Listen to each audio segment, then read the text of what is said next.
चलो, तो कांग्रेस का बाबू विभाजन कब हुआ था? 1907 में। 1907 में कांग्रेस का विभाजन नरम दल और गरम दल में सूरत अधिवेशन में 1907 में। सूरत अधिवेशन की अध्यक्षता कौन कर रहे थे? डॉक्टर रास बिहारी घोष। डॉक्टर रास बिहारी घोष, ठीक है। सूरत अधिवेशन कब हुआ था? 1907 में। अब इसमें कांग्रेस का विभाजन हो गया, यानी नरम दल और गरम दल में। नरम दल में कौन थे? तो नरम दल में गोपाल कृष्ण गोखले, कितने बार पेपर में पूछा है। महात्मा गांधी, ये सब किस दल के थे? तो नरम दल के, नरम दल के। फिर आपको दादा भाई नौरोजी, ये सब नरम दल के नेता थे। गरम दल के नेता कौन थे बाबू? तो गरम दल के नेता बीजी तिलक, बाल गंगाधर तिलक, डॉक्टर सुभाष चंद्र बोस, और ले लो बहुत सारे हैं जो कि गरम दल के। खुदीराम बोस, चंद्रशेखर आजाद, भगत सिंह, राजगुरु, सुखदेव, ये सब गरम दल के नेता थे, ठीक है। अच्छा, देखो तो कांग्रेस का विभाजन 1907 में हुआ। कांग्रेस का विभाजन जो हुआ और मुस्लिम लीग की स्थापना कब हुआ था? 1906 में।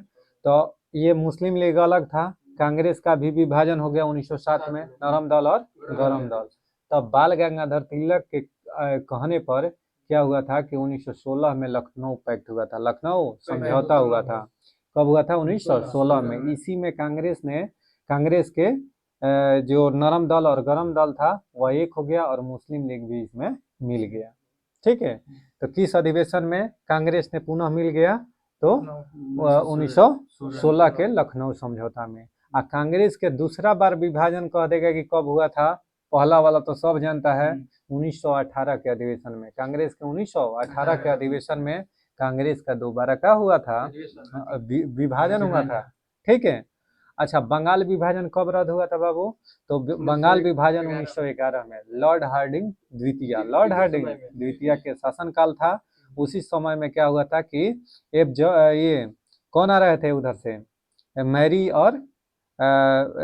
और ये लॉर्ड हार्डिंग द्वितीय के शासनकाल में, ठीक है।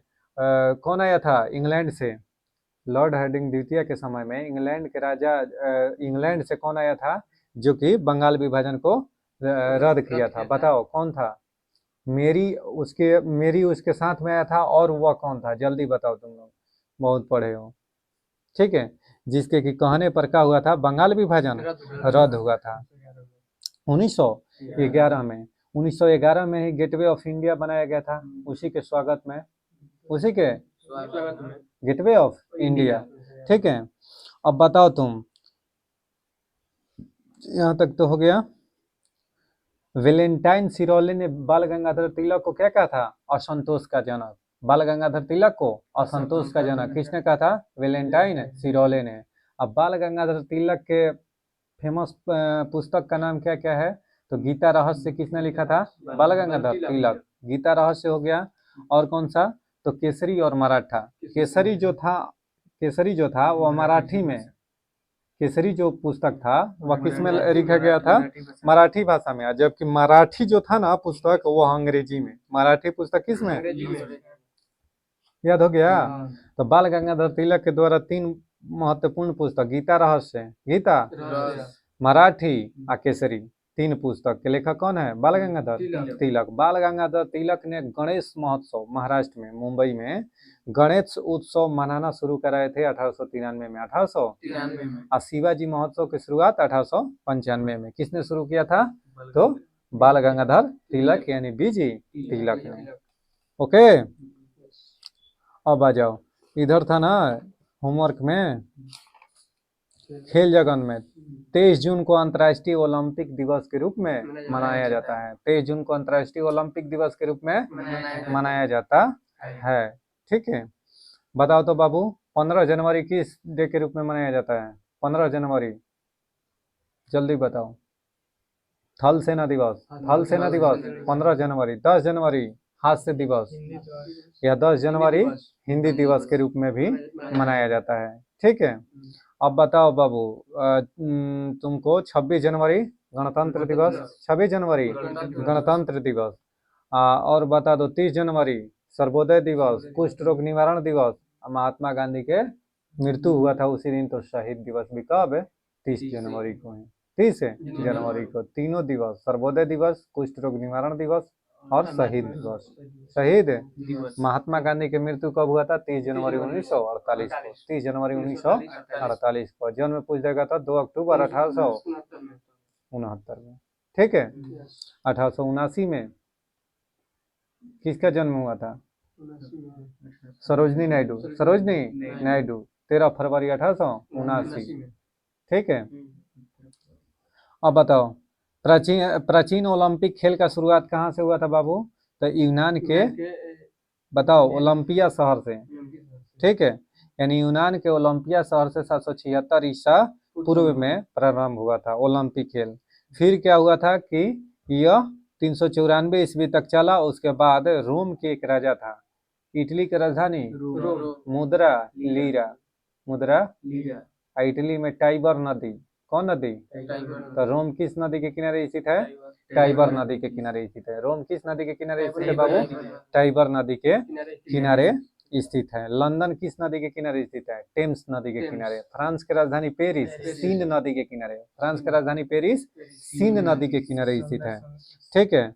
तो सूरा और सुंदरियों का देश किसे कहते हैं? तो फ्रांस की राजधानी पेरिस को। फ्रांस की राजधानी पेरिस को सूरा और सुंदरियों का देश कहते हैं, कहीं कि वहां सुंदर सुंदर स्त्रियां पाई जाती है। ठीक है। रोम के राजा थियोडोसियस के आदेश के कारण ओलंपिक खेल का हो गया था, बंद हो गया था 394 ईसा पूर्व के बाद। बात समझ में आ गया? 394 ईस्वी तक चला। ईस्वी, ईसा पूर्व नहीं, 394 ईस्वी तक ओलंपिक खेल चला। उसके बाद में क्या हो गया कि थियोडोसियस के कहने पर, रोम के राजा था, ओलंपिक खेल क्या हो गया? बंद हो गया। पुनः क्या हो गया था कि आधुनिक ओलंपिक खेल प्रतियोगिता का प्रारंभ 6 अप्रैल 1896 को फ्रांस के बैरोन पियरे डी कोबार्टिन के प्रयास से। फ्रांस के जो राजा था वो बैरोन पियरे डी कोबार्टिन के प्रयास से यूनान के एथेंस शहर में शुरू हुआ 1896 में। पुनः उसी अंदाज में, पुनः उसी अंदाज में। ओलंपिक खेल प्रत्येक वर्ष कितने साल पर होता है? तो 4 साल पर। यानी ओलंपिक खेल 4 साल पर होता है। ठीक है। अच्छा, प्रथम शीतकालीन ओलंपिक खेल का आयोजन कब हुआ था बाबू? तो शीतकालीन ओलंपिक कहेगा तो 1924 में। प्रथम शीतकालीन ओलंपिक की शुरुआत कब हुआ था? 1924 ईस्वी में। कहाँ से? तो चौमोनिक्स, फ्रांस से। फ्रांस में एक शहर है चौमोनिक्स, वहीं से क्या हुआ था कि शीतकालीन ओलंपिक खेल का क्या हुआ था? शुरुआत हुआ था। प्रथम पैरालंपिक खेल का आयोजन कब हुआ था? 1960 में। प्रथम पैरालंपिक खेल का आयोजन कब हुआ था? 1960 में। किस शहर में? तो रोम, इटली में। इटली की राजधानी रोम, वहीं से पैरालंपिक खेल का आयोजन हुआ था। अच्छा, पैरा ओलंपिक क्या होता है? पैरा ओलंपिक बाबू वह खेल होता है जिसमें दिव्यांग लोग भाग लेते हैं, यानी विकलांग लोग भाग लेते हैं। ठीक है। जितने भी हैंडीकैप्ड लोग हैं ना, वह उस खेल में भाग लेते हैं। उसी को पैरा ओलंपिक खेल कहा जाता है। समझ में आ गया? अंतर्राष्ट्रीय ओलंपिक समिति की स्थापना कब हुआ था? तो 23 जनवरी 1894 को। यानी 23 जनवरी 1894 को अंतर्राष्ट्रीय ओलंपिक समिति की स्थापना हुआ था। इसलिए 23 जून को प्रति वर्ष अंतर्राष्ट्रीय ओलंपिक दिवस के रूप में मनाया जाता है। ठीक है। 1 जून को कहेगा तो दुग्ध दिवस के रूप में मनाया जाता है। 1 जून को दुग्ध दिवस के रूप में मनाया जाता है। राष्ट्रीय दुग्ध दिवस पूछ देगा कि कब मनाया जाता है? राष्ट्रीय दूध दिवस 26 नवंबर। 26 डायबिटीज डे। डायबिटीज डे यानी डायबिटीज रोग दिवस कब मनाया जाता है? 14 नवंबर। 14 बाल दिवस 14 नवंबर के केकर जन्म हुआ था?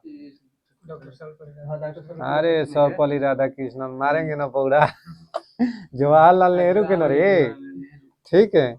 अरे क्या बात है बाबू। ठीक है। 5 सितंबर के शिक्षक दिवस। ठीक है। हाँ, 11 नवंबर के अबुल कलाम आजाद। अबुल कलाम आजाद। ठीक है। आजादवा अपना नाम पर याद रखा है 11 नवंबर। ठीक है। आ जाओ। भारतीय ओलंपिक कमेटी यानी भारतीय ओलंपिक परिषद की स्थापना पूछ देगा तो 1924 में। 1924 में भारतीय ओलंपिक परिषद के स्थापना हुआ था। देखो, और 1924 में क्या हुआ था? तो प्रथम शीतकालीन खेल का आयोजन, प्रथम शीतकालीन ओलंपिक का आयोजन कब हुआ था? 1924 में। ठीक है। अच्छा, अगर पूछ देगा कि अंतर्राष्ट्रीय ओलंपिक समिति की स्थापना 23 जून 1894 को हुआ था, तो इसका मुख्यालय कहाँ है? तो इसका मुख्यालय ल्यूसाने स्विट्जरलैंड। स्विट्जरलैंड की राजधानी कहाँ है? बर्न। स्विट्जरलैंड की राजधानी बर्न, ठीक है। तो वहाँ पर एक ल्यूसाने शहर है, वहीं पर ल्यूसाने में, स्विट्जरलैंड देश में यह ल्यूसाने शहर है, वहीं पर अंतर्राष्ट्रीय ओलंपिक परिषद का क्या है? मुख्यालय है, ठीक है। अब देखो, अंतर्राष्ट्रीय ओलंपिक में ओलंपिक ध्वज कब फहराना शुरू हुआ, यानी ओलंपिक के लिए ध्वज कब फहराना शुरू हुआ? तो 1920 के एंटवर्प ओलंपिक के, यानी 1920 में एंटवर्प में ओलंपिक हो रहा था। एंटवर्प ओलंपिक में ही क्या हुआ था कि ओलंपिक ध्वज के फहराना शुरुआत हुआ था। किसके कहने पर? तो Baron Pierre de Coubertin, Baron Pierre de Coubertin के कहने पर। अब बैरोन पियरे डी कोबार्टिन को देखकर क्या ख्याल आया? यही 1896 में प्रथम बार क्या कराए थे? ओलंपिक, आधुनिक ओलंपिक का शुरुआत कराए थे पुनः ना पियरे डी कोबार्टिन, ये नहीं के कहने पर, सुझाव पर। यानी 1896 में क्या हुआ था, 1920 के एंटवर्प ओलंपिक में ओलंपिक ध्वज फहराया गया था, ठीक है। अब ओलंपिक ध्वज पर बाबू 5 रंगीन चक्र एक दूसरे से मिले हुए दर्शाया गया है। पहले तो ओलंपिक ध्वज की जो पृष्ठभूमि है वह कैसा है? सफेद है। पृष्ठभूमि कैसा है? सफेद है। अच्छा, उस पर सिल्क के बने ध्वज के मध्य में ओलंपिक प्रतीक के रूप में 5 चक्र है, 5 चक्र है। अब पांचों चक्र 5 रंगीन चक्र है, पांचों 5 कलर के है, पांचों 5 महाद्वीप को सूचित करता है। जैसे पूछ देगा कि एशिया महाद्वीप है ना, एशिया को कौन सा? तब पीला चक्र से, एशिया को पीला चक्र से। ये जो चक्र है बाबू, कितने बार पेपर में कई बार पूछा है, ठीक है, कि पीला जो चक्र है उस ध्वज पर, झंडा पर, ओलंपिक जो ध्वज है उस पर पीला चक्र जो है वह किस महाद्वीप का प्रतीक करता है? तो एशिया का। अगर हरा पूछ देगा तो ऑस्ट्रेलिया का। हरा किसका प्रतीक करता है? ऑस्ट्रेलिया का। काला कह देगा तो काला अफ्रीका का, काला अफ्रीका का। अगर पीला कह देगा तो, पीला कह देगा तो किसका? नॉर्थ अमेरिका और साउथ अमेरिका के। बताओ, नीला, ठीक ना ना ना, ठीक है, नॉर्थ अमेरिका साउथ अमेरिका के पीला है, ठीक है। पीला नहीं, लाल चक्र है वो लोग का, लाल है। अगर पीला कह देगा तो किसका? एशिया का हो गया। अगर तुम्हारा कह देगा क्या, और छूट रहा है कौन सा? काला तो हो गया, अब छूट रहा है नीला। नीला कह देगा तो किसका हो गया? यूरोप का। नीला कह देगा तो यूरोप का। यानी बाबू नीला कलर कह देगा कि किसका प्रतीक करता है? तो यूरोप महाद्वीप का, काला अफ्रीका का, पीला कलर एशिया का, हरा कलर ऑस्ट्रेलिया का, और कौन सा? लाल कलर उत्तरी और दक्षिणी अमेरिका का, उत्तरी और दक्षिणी अमेरिका का। अगर पूछा जाए कि कुल महाद्वीप कितने हैं, तो कुल 7 महाद्वीप है। कौन कौन है बाबू? तो सबसे बड़ा है एशिया, उसके बाद में अफ्रीका, उसके बाद में उत्तरी अमेरिका, उसके बाद में दक्षिणी अमेरिका, उसके बाद में यूरोप है, अंटार्कटिका, फिर यूरोप, फिर कौन सा? ऑस्ट्रेलिया। तो सबसे छोटा महाद्वीप कह देगा तो ऑस्ट्रेलिया, सबसे बड़ा महाद्वीप एशिया, सबसे बड़ा महाद्वीप। मरे और डार्लिंग नदी किस महाद्वीप में है? ऑस्ट्रेलिया में। किस देश में है मरे और डार्लिंग नदी? ऑस्ट्रेलिया में। डार्लिंग मरती है, डार्लिंग मरती है, यानी डार्लिंग नदी किस में गिरती है? मरे में। यानी ऑस्ट्रेलिया के सबसे लंबी नदी पूछ देगा कि कौन है, तो मरे नदी। मरे नदी में ही डार्लिंग नदी आकर विलुप्त हो जाती है, यानी मिल जाती है। बात समझ में आ गया? कोई दिक्कत है? कारपेंट्रिया का क्षेत्र कहाँ है? कारपेंट्रिया का मैदान भी ऑस्ट्रेलिया के कहाँ है? उत्तरी पार्ट में है, ठीक है, उत्तर पूर्व के बीचों बीच है, ठीक है। कौन? कारपेंट्रिया का मैदान उत्तर भाग में ही थोड़ा है, ठीक है। अच्छा, ऑस्ट्रेलिया के सबसे पश्चिम में स्थित शहर कौन सा है? पर्थ। एकमात्र शहर कौन है? पर्थ। ऑस्ट्रेलिया की राजधानी कहाँ है? कैनबर्ग। ऑस्ट्रेलिया की राजधानी कैनबर्ग। चलो, एक ही ओलंपिक में सर्वाधिक स्वर्ण पदक जीतने वाले पुरुष खिलाड़ी कौन थे? तो यूएसए के तैराक माइकल फेल्प्स। कौन थे बाबू? यूएसए के तैराक माइकल फेल्प्स थे। ओलंपिक खेलों के शपथ ग्रहण की परंपरा कब हुआ था शुरू? शपथ ग्रहण भी 1920 के एंटवर्प ओलंपिक में ही शुरू हुआ था। एक तो याद हो गया कि ध्वज कब 1920 के एंटवर्प ओलंपिक में ध्वज फहराना शुरू हुआ था। और शपथ ग्रहण भी कब शुरू हुआ था? 1920 के एंटवर्प ओलंपिक में ही शुरू हुआ था। और ओलंपिक का उद्देश्य बाबू क्या है? तो अल्टियस, सिटियस और फोर्टियस, अल्टियस, सिटियस और फोर्टियस, यानी सबसे ऊंचा, सबसे बलवान और सबसे ताकतवर, ठीक है, सबसे तेज, सबसे ऊंचा, सबसे बलवान, यह ओलंपिक का क्या है? उद्देश्य है। और इसमें 2021 में टुगेदर शब्द जोड़ गया, टुगेदर।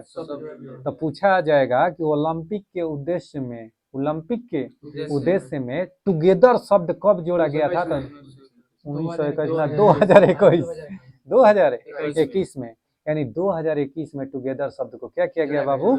जोड़ा गया। ठीक है, चलो तो तेज, ऊंचा और बलवान ओलंपिक का उद्देश्य है। ओलंपिक का उद्देश्य कब शामिल किया गया था? तो एंटवर्प ओलंपिक 1920 में। अच्छा, ओलंपिक के मशाल जलाने की परंपरा की शुरुआत 1928 के एम्स्टर्डम ओलंपिक में। एम्स्टर्डम, नीदरलैंड की राजधानी एम्स्टर्डम, ठीक है, नीदरलैंड की राजधानी एम्स्टर्डम ओलंपिक हो रहा था, वहीं से ओलंपिक मशाल जलाने की शुरुआत हुआ था। कहानी क्या है बाबू? तो देखो, यूनान के ओलंपिया शहर में एक हेरा मंदिर है। कौन मंदिर है बाबू? हेरा मंदिर। वहीं पर अगर कहीं भी ओलंपिक का आयोजन होगा ना, तो वहाँ एक मशाल जलाया जाता है, और वहाँ पर मशाल जलाकर, सबसे पहले वहाँ मशाल जलाकर और पुनः उस देश में लाया जाता है जहाँ पर ओलंपिक का आयोजन हो रहा है, यानी जहाँ से ओलंपिक का शुरुआत हो रहा है। बात समझ में आ गया क्या?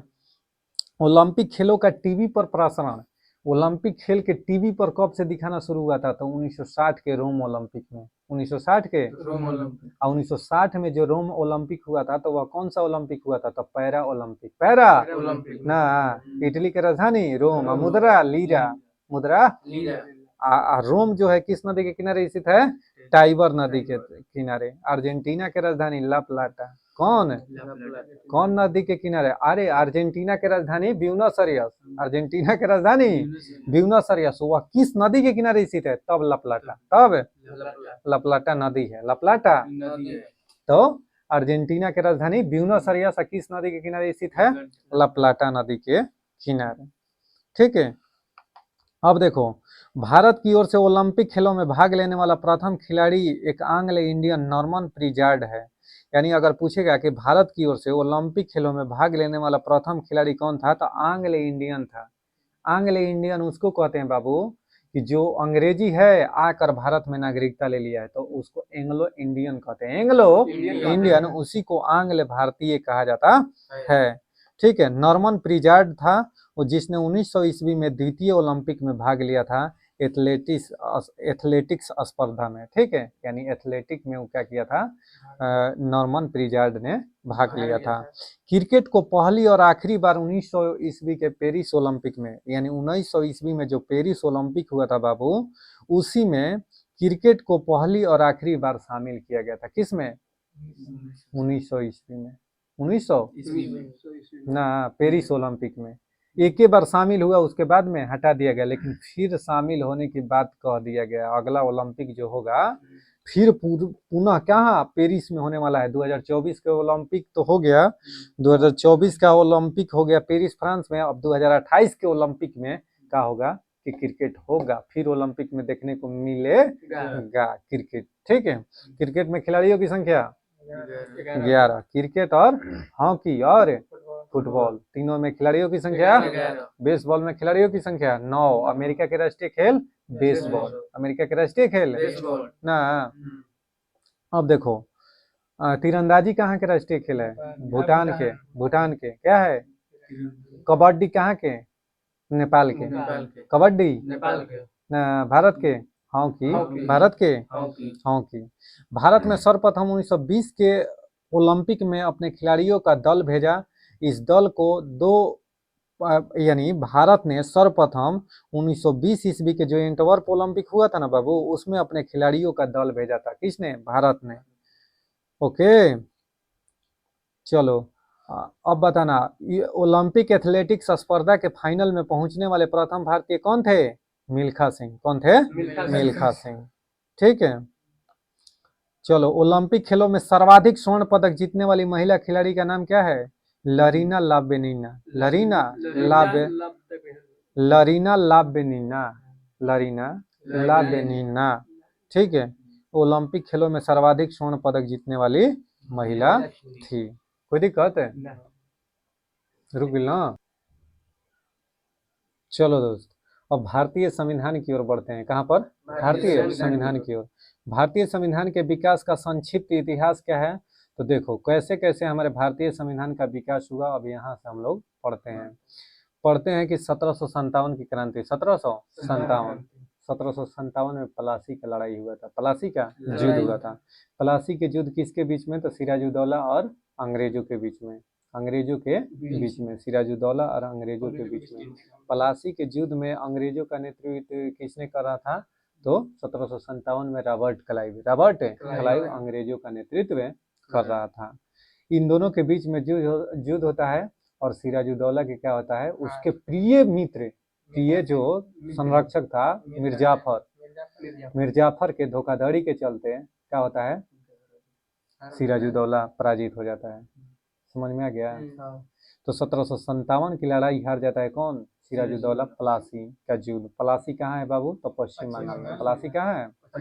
उसके बाद में 1764 ईस्वी के बक्सर का युद्ध होता है। 1764 ईस्वी में बक्सर का युद्ध होता है। इस युद्ध में किसने नेतृत्व किया था? तो अवध का नवाब, यानी भारतीय की तरफ से अवध का नवाब, और दिल्ली का शासक भी इसमें संलिप्त था। और इधर से कौन था? अंग्रेज में कौन नेतृत्व कर रहा था? Hector Munro. 1764 के बक्सर की लड़ाई भी अंग्रेजों ने क्या कर लिया? जीत लिया और दिल्ली पर क्या कर लिया? हमला कर लिया। क्योंकि दिल्ली के जो शासक था वो भी इसमें संलिप्त था। किसमें? बक्सर के युद्ध में। इधर अवध का नवाब भी शामिल था। समझ में आ गया? तो हुआ क्या बाबू कि इसमें दोनों के क्या हो गया? पराजय हो गया, यानी अंग्रेज जीत गया और वह दिल्ली पर क्या कर लिया? कब्जा कर लिया। दिल्ली पर कब्जा कर लिया। अब देखो यहाँ से क्या होता है कि धीरे धीरे अंग्रेजों ने अपना शासन व्यवस्था चलाने के लिए एक्ट पर एक्ट पारित करने लगा। ईस्ट इंडिया कंपनी था, तो सबसे पहले कौन एक्ट पारित किया? तो 1773 ईस्वी में रॉले रेगुलेटिंग एक्ट पारित किया था। यानी रेगुलेटिंग एक्ट कब पारित हुआ था बाबू? तो 1773 में। और रेगुलेटिंग एक्ट जो पारित हुआ था ना, उस समय बंगाल के गवर्नर कौन था? तो बंगाल के गवर्नर वारेन हेस्टिंग्स था। ठीक है। तो 1773 ईस्वी का रेगुलेटिंग एक्ट, इस अधिनियम का अत्यधिक संवैधानिक महत्व है। जैसे भारत में ईस्ट इंडिया कंपनी के कार्यों को नियमित और नियंत्रित करने की दिशा में ब्रिटिश सरकार द्वारा उठाया गया यह पहला कदम था। यानी कंपनी के कार्यों, जो ब्रिटिश ईस्ट इंडिया कंपनी था, उसके कार्यों को सही रूप से संचालन करने के लिए कंपनी ने अपने तरफ से एक्ट पारित करने लगा, जो कि पहला एक्ट था कौन? 1773 ईस्वी का रेगुलेटिंग एक्ट। उस समय बंगाल का गवर्नर कौन था? तो वारेन हेस्टिंग्स। ठीक है। इसी के शासनकाल में लॉर्ड वारेन हेस्टिंग्स था प्रथम गवर्नर। इस एक्ट के तहत बनने वाले प्रथम गवर्नर जनरल। अब क्या हुआ था कि बंगाल का गवर्नर था कौन है? Warren Hastings, Lord Warren Hastings. लेकिन जो ही रेगुलेटरी एक्ट पारित हुआ ना, तो इसके तहत क्या हो गया कि बंगाल के गवर्नर को अब बंगाल का गवर्नर जनरल कहा जाने लगा। बंगाल के गवर्नर को बंगाल का गवर्नर जनरल शब्द जुड़ गया, जनरल कहा जाने लगा। और इस प्रकार लॉर्ड वारेन हेस्टिंग्स बंगाल का प्रथम गवर्नर जनरल बना। कौन? लॉर्ड वारेन हेस्टिंग्स है। ठीक है। इस एक्ट के तहत कलकत्ता प्रेसिडेंसी में एक ऐसी सरकार स्थापित की गई जिसमें गवर्नर जनरल और उसकी परिषद के 4 सदस्य थे, जो अपनी सत्ता के उपयोग संयुक्त रूप से करते थे। इस अधिनियम के अंतर्गत कलकत्ता में 1774 ईस्वी में एक उच्चतम न्यायालय की स्थापना की गई, जिसमें मुख्य न्यायाधीश और 3 अन्य न्यायाधीश थे। यानी क्या किया गया था बाबू कि इस अधिनियम के अंतर्गत कलकत्ता में 1774 ईस्वी में एक उच्चतम न्यायालय की स्थापना किया गया था। तो पूछता है कितने बार सवाल कि कलकत्ता में उच्चतम न्यायालय की स्थापना कब हुआ था? तो 1774 ईस्वी में। इसके प्रथम मुख्य न्यायाधीश कह देगा कि कौन थे? तो sir Elijah Impey. Sir Elijah Impey जो कलकत्ता में 1774 में हाई कोर्ट का स्थापना हुआ था। हाई कोर्ट का यानी उच्चतम न्यायालय, यानी सुप्रीम कोर्ट उस समय बना था। सुप्रीम कोर्ट का स्थापना हुआ था। उस समय मुख्य न्यायाधीश कौन थे? तो सर एलिजाह इम्पे। और 3 अन्य न्यायाधीश कौन थे? तो चैम्बर्स लिमेंस्टर और हाइड ने, चैम्बर्स, लिमेंस्टर और हाइड ने, ठीक है। इसके तहत कंपनी के कर्मचारियों को निजी व्यापार करने और भारतीय लोगों से उपहार रिश्वत लेना प्रतिबंधित कर दिया गया था। अब 1773 का जो रेगुलेटिंग एक्ट पारित हुआ था, इसके तहत कहा गया कि आप भारतीय से कोई भी उपहार नहीं ले सकते हैं, कोई रिश्वत और उपहार नहीं ले सकते हैं, और जो भी कंपनी में कार्यरत हैं कर्मचारी वह अपना निजी व्यापार न करें। जैसे कंपनी में जो काम कर रहे हैं, अगर बाहर आने के बाद वो अपना निजी व्यापार नहीं करेंगे, ऐसा रेगुलेटिंग एक्ट 1773 में कहा गया। इस अधिनियम के द्वारा ब्रिटिश सरकार को बोर्ड ऑफ डायरेक्टर्स के माध्यम से कंपनी पर नियंत्रण सशक्त हो गया। इसे भारत में राजस्व, नागरिक और सैन्य मसालों की जानकारी ब्रिटिश सरकार को देना आवश्यक, सैन्य मामलों की जानकारी ब्रिटिश सरकार को देना आवश्यक कर दिया गया। अच्छा, एक्ट ऑफ सेटलमेंट आया 1781 में। 1773 में जो रेगुलेटिंग एक्ट पारित हुआ था, उसके कमियों को दूर करने के लिए, दूर करने के लिए एक्ट ऑफ सेटलमेंट आया था। कब बाबू? 1781 में, 1781 ईस्वी में। तो पूछेगा कि एक्ट ऑफ सेटलमेंट कब पारित हुआ था, तो 1781 में। रेगुलेटिंग एक्ट के कमियों को दूर करने के लिए। अब देखो, पिट्स इंडिया एक्ट पेपर में हजारों बार पूछा है कि पिट्स इंडिया एक्ट कब पारित हुआ था, तो 1784 ईस्वी में। यानी पिट्स इंडिया एक्ट कब पारित हुआ था? 1784 ईस्वी में। इस एक्ट के द्वारा दोहरे शासन का दोहरे प्रशासन प्रारंभ हुआ था। यानी दोहरे शासन का प्रारंभ कब हुआ था, तो 1784 ईस्वी के पिट्स इंडिया एक्ट के तहत। इसके तहत बोर्ड ऑफ डायरेक्टर और बोर्ड ऑफ कंट्रोल, तो व्यापारिक मामलों के लिए, व्यापारिक मामलों के यानी कंपनी के, देखो दो तरह का शासन दिया गया है। यानी 1784 में जो पिट्स इंडिया एक्ट पारित हुआ ना, तो इसमें दो प्रकार की व्यवस्था किया गया है। एगो तो बोर्ड ऑफ डायरेक्टर, एगो बोर्ड ऑफ कंट्रोल। तो कंपनी के व्यापारिक मामलों का जो देखभाल करता था, वह बोर्ड ऑफ डायरेक्टर के जिम्मे दिया गया, बोर्ड ऑफ डायरेक्टर। और बोर्ड ऑफ कंट्रोल के जिम्मे राजनीतिक मामलों के जांच परख ये सब करने के लिए बोर्ड ऑफ कंट्रोल की नियुक्ति किया गया था। तो बोर्ड ऑफ डायरेक्टर और बोर्ड ऑफ कंट्रोल की नियुक्ति कब हुआ था, तो 1784 ईस्वी के पिट्स इंडिया एक्ट में। समझ में आ गया? अब देखो, 1793 ईस्वी का चार्टर अधिनियम, 1794 ईस्वी का 1793 ईस्वी का चार्टर अधिनियम, इसके द्वारा नियंत्रण बोर्ड के सदस्यों तथा कर्मचारियों के वेतन आदि को भारतीय राजस्व में से देने की व्यवस्था की गई। जो चार्टर अधिनियम 1793 आया ना, तो जो ये बोर्ड ऑफ कंट्रोल और बोर्ड ऑफ डायरेक्टर थे, इनके सदस्यों के पेमेंट कहाँ से, तो भारत से जो राजस्व आता था उसी में से देने की बात कही गई। ठीक है। अब देखो, 1813 ईस्वी का चार्टर एक्ट बहुत महत्वपूर्ण है। 1813 ईस्वी का चार्टर एक्ट बहुत महत्वपूर्ण है। इसे बीपीएससी से लेकर के हर एग्जाम में क्वेश्चन पूछा है। तो देखो, 1813 ईस्वी का जो चार्टर एक्ट आया, इसमें क्या क्या कहा गया। एक्ट का मतलब होता है अधिनियम। एक्ट का मतलब क्या होता है? अधिनियम। एक्ट का हिंदी में होता है अधिनियम।